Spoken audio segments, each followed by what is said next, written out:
Olá pessoal, bom dia. Para quem ainda não me conhece, meu nome é Carlos Bruno Nogueira, eu sou médico da RoundMed e hoje estou trazendo um tema que para mim é muito interessante, que é o AVC isquêmico em pacientes jovens. Apesar de não ser algo tão comum assim, eu acredito que a maioria de vocês já tenha se deparado com pacientes com AVC isquêmico que a gente não esperava, que não faz muito sentido, que não tem fatores de risco. Então, as doenças cerebrovasculares são tão frequentes que mesmo em jovens, todos nós vamos encontrar alguns casos e as etiologias mudam radicalmente em relação ao paciente que tem mais idade. Então vamos lá, a epidemiologia. O AVC isquêmico ele é incomum em crianças e adultos jovens. Para vocês terem ideia, são 0,6 a 7,9 casos para cada 100 mil crianças, ou seja, bastante incomum. Há um leve predomínio masculino em relação às crianças. E já nos adultos jovens, o que são adultos jovens que eu considero aqui para vocês? Eu estou falando em literatura americana, tá, gente? A gente não tem dados tão exuberantes da literatura brasileira, da nossa população.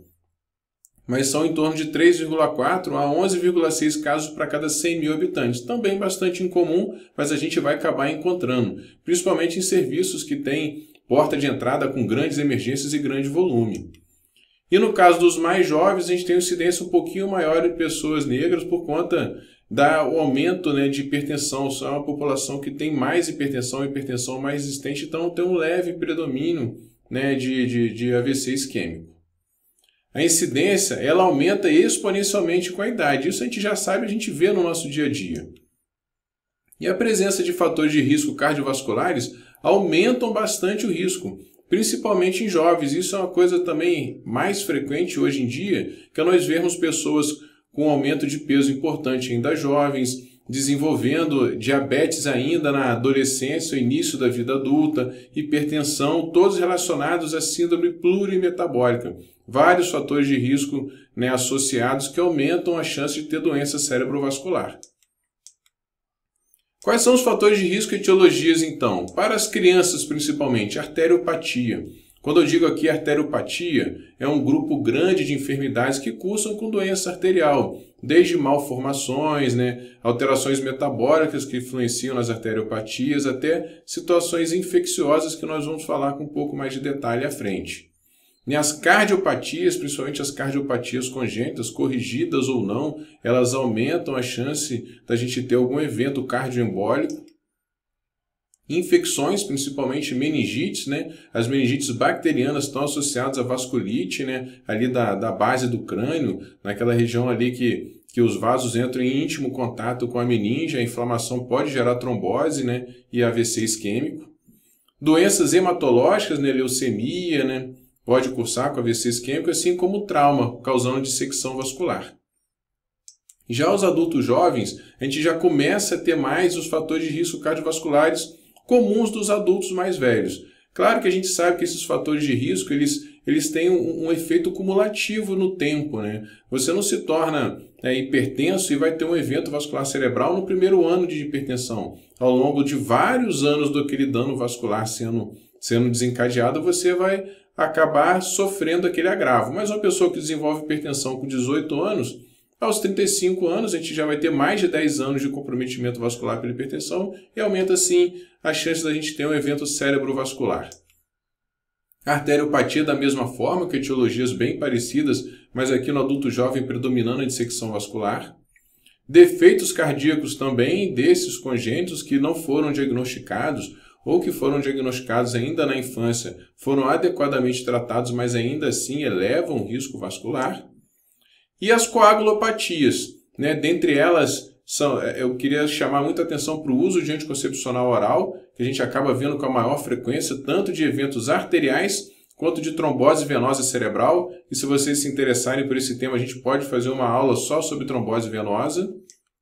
Gravidez e puerpério também aumentam muito o risco. Eu já vi alguns pacientes que eu sou chamado para ver na emergência com AVC isquêmico, uma mulher que acabou de ter o neném está em casa, um bebezinho, uma situação dramática que afasta a mãe do bebê por conta de uma intercorrência grave. E a síndrome de vasoconstrição cerebral reversível, que é outro tema também que me interessa bastante, e se em algum momento vocês quiserem conversar sobre isso, bota aí um comentário para a gente que eu puxo uma aula para vocês sobre síndrome de vasoconstrição cerebral reversível, que é uma causa também de AVC isquêmico em pessoas jovens. Então, pelo menos 35% dos casos, nenhuma etiologia identificada. Quanto mais jovem, mais incomuns são essas enfermidades, diminuem bastante a chance da gente chegar a um diagnóstico preciso por que houve aquele AVC. Mas, como é um paciente muito jovem, temos que estar atentos e investigar profundamente as causas. Por quê? Porque AVC isquêmico, gente, na imensa maioria das vezes, não é doença. AVC isquêmico é consequência. Temos um problema em algum lugar e esse problema vai lá afetar o cérebro, a vascularização cerebral. Então, as arteriopatias, vamos falar melhor delas. A dissecção vascular. A dissecção vascular é a arteriopatia mais frequente que a gente vai encontrar na nossa prática. E é uma grande causa de AVC em jovens. Eu já vi alguns casos, né, de dissecção vascular com os movimentos cervicais os mais variados possíveis. Eu posso trazer um exemplo para vocês de uma dançarina de hip hop que veio fazer uma apresentação aqui no Brasil. Ela fez o movimento cervical e fez a dissecção vertebral, logo em seguida caiu no chão com AVC cerebelar. Já vi dissecção por tiro de paintball, o pessoal brincando, tomou um tiro de paintball, dissecou a carótida. E movimentos às vezes simples. Um piloto de helicóptero que foi fazer um alongamento logo depois de exercício físico, o colega puxou o pescoço dele, fez uma hiperextensão do pescoço, dissecou a carótida, fez um AVC isquêmico. Então, dissecção vascular é uma causa bastante frequente de AVC isquêmico em pessoas jovens. Então, a gente tem que estar sempre atento e mesmo traumas muito leves devem levar a gente a pensar na dissecção vascular. E uma informação bastante importante que eu queria trazer para vocês, né, é que tem algumas doenças que podem ter um risco ainda maior de dissecção vascular. São doenças que mexem com a matriz do colágeno. Dentre elas, a síndrome de Marfan, a doença renal policística e a doença de Ehlers-Danlos. São as que a gente pode encontrar com maior frequência de dissecção vascular. Mas um conceito que eu quero que vocês tenham, e a gente pode ter também uma aula só sobre dissecção, que vale muito a pena, é que o paciente que tem dissecção vascular e faz AVC isquêmico, ele pode ser submetido a trombólise endovenosa. A dissecção dos vasos cervicais é completamente diferente da dissecção de aorta, os tratamentos são diferentes. A gente pode trombolizar um AVC isquêmico com dissecção dos vasos cervicais, não da aorta, tá, gente? Então, moia-moia, né, que ocorre em torno de 25% dos casos. Eu trouxe aqui uma imagem para vocês poderem ver. Vejam só que tem algumas alterações isquêmicas, né, nessa sequência de difusão da ressonância. E logo aqui, mais perto de mim, a gente pode ver que tem uma arteriografia, onde há uma estenose ali na emergência da carótida para a cerebral média. A partir dali, vocês veem que tem um blush, tem um esfumaçado ali no meio do parênquima. Então, moia-moia quer dizer fumaça. Esse esfumaçado, o que é? São vários vasinhos colaterais que estão sendo criados por conta de uma estenose crônica, de etiologia desconhecida. E essa estenose crônica faz essa neovascularização que deixa o paciente propenso a dois fenômenos. Um fenômeno é o fenômeno isquêmico, que vai entupido ali para frente. Um outro fenômeno é o fenômeno hemorrágico. Então, quem tem moia-moia tem um risco dos dois tipos de AVC, tanto isquêmico quanto hemorrágico. A gente tem que estar atento e pedir um estudo vascular dos jovens que tenham qualquer isquemia. Arteriopatia focal, 15% dos casos. O que é arteriopatia focal? São dois grandes grupos. Tem arteriopatia focal por uma dissecção que cicatrizou ou por algum trauma, e tem arteriopatia focal que possivelmente foi secundária a um processo inflamatório, uma vasculite, uma infecção, e faz uma estenose ali naquela região. E as vasculites difusas, representando também 15%, que são doenças bastante raras. A gente tem as vasculites sistêmicas com comprometimento do sistema nervoso central, a gente tem aí o Takayasu como exemplo de pacientes mais jovens, mas a gente pode ter também uma vasculite isolada só do sistema nervoso central, que pode cursar com AVC isquêmico ou mesmo com meningite crônica. E outras arteriopatias, como formação de bandas, aranhas vasculares, que aumenta a chance de AVC isquêmico.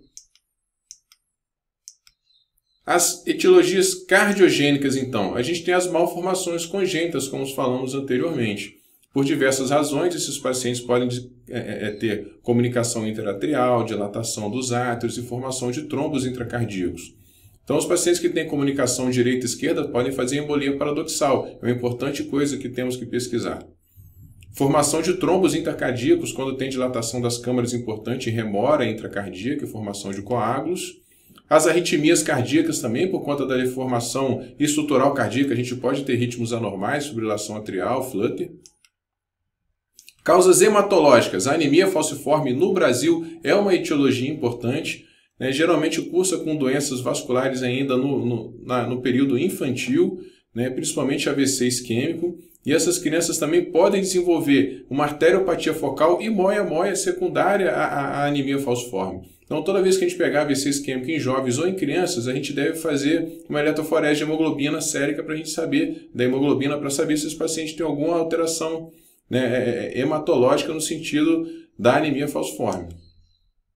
Síndromes de hiperviscosidade várias, tanto por aumento de leucócitos, né, as leucemias com hiperleucocitose ou produção de gama-globulinas, né? As coagulopatias, que são diversas, né? Coagulopatia é um grupo bastante grande, deficiência de proteína C, proteína S, síndrome de anticorpo antifosfolipídio. Mas o importante é a gente pensar o seguinte: uma coagulopatia ela aumenta significativamente o risco de AVC isquêmico. Mas o que aumenta muito mesmo é a presença de duas coagulopatias que realmente pode acontecer. Mas de qualquer forma, a gente deve pensar nesse grupo de doenças e investigar nos pacientes jovens com AVC isquêmico que não tenham grandes fatores de risco cardiovascular. Bom, gente, dentro das etiologias, nós temos também as causas infecciosas. As causas infecciosas podem ser várias, mas eu queria chamar a atenção para a sífilis. A sífilis, a gente tem uma epidemia no Brasil de sífilis. Aqui no estado do Rio de Janeiro é uma epidemia impressionante, então é bastante comum, nós podemos encontrar. Esses pacientes podem cursar com a forma meningovascular, que é uma forma de sífilis que pode acontecer relativamente precoce. Ainda no primeiro ou final nos primeiros 1 ou 2 anos da doença, a gente pode desenvolver uma forma de vasculite sifilítica do sistema nervoso central, que cursa com cefaleia, com crise convulsiva e com fenômenos trombóticos arteriais, principalmente corticais. Então a sífilis sempre tem que ser lembrada no AVC isquêmico em jovem.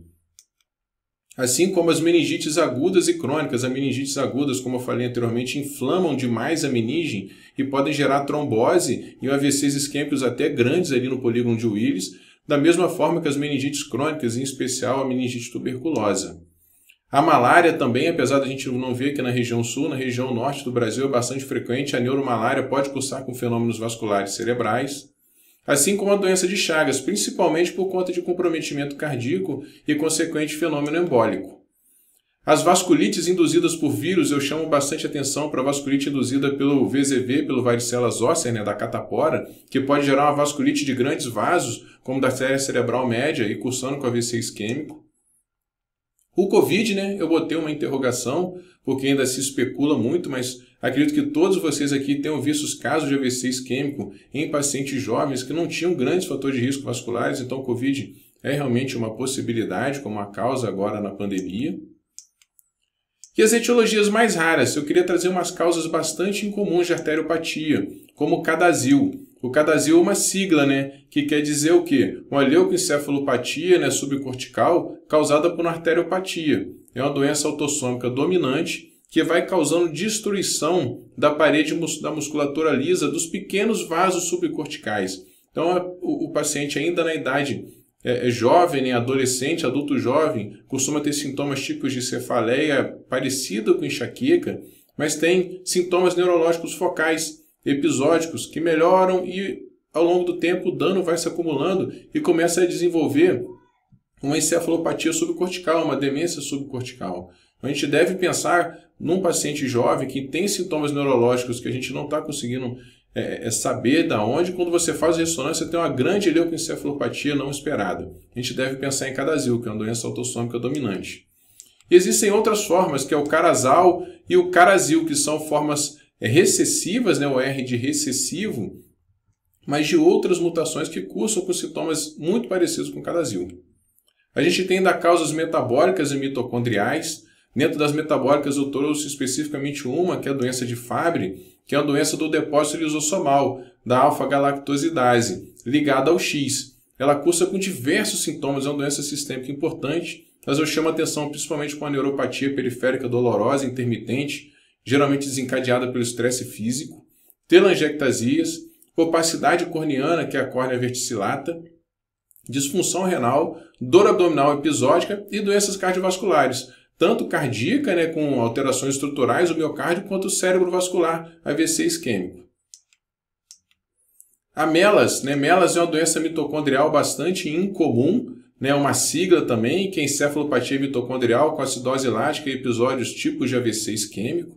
É uma doença bastante rara, mas que a gente pode encontrar numa pessoa jovem que tem encefalopatia e episódios recorrentes sugestivos de AVC e pode cursar inclusive com miopatia associada e acidose metabólica, né? E o uso de substâncias, eu trago aqui principalmente cocaína e metanfetamina, que são substâncias que aumentam a frequência cardíaca e aumentam a pressão arterial. Tá bom, gente? Então eu falei sobre muitas doenças, são doenças, algumas delas incomuns, outras não tão incomuns, mas que cursam com AVC em jovens. Futuramente a gente pode trazer aqui algum conteúdo para vocês falando sobre como a gente vai investigar cada uma dessas doenças. Pelo que vocês viram, é uma investigação bastante extensa, mas a gente tendo mais ou menos ideia de quais são as etiologias, a gente vai buscar ali, né, saber qual é o teste que a gente tem que realizar para chegar no diagnóstico. Porque diagnosticar a causa do AVC é fundamental. Porque, como eu falei, AVC isquêmico não é doença, gente, é consequência. Tá bom? Obrigado pela atenção de vocês e até a próxima.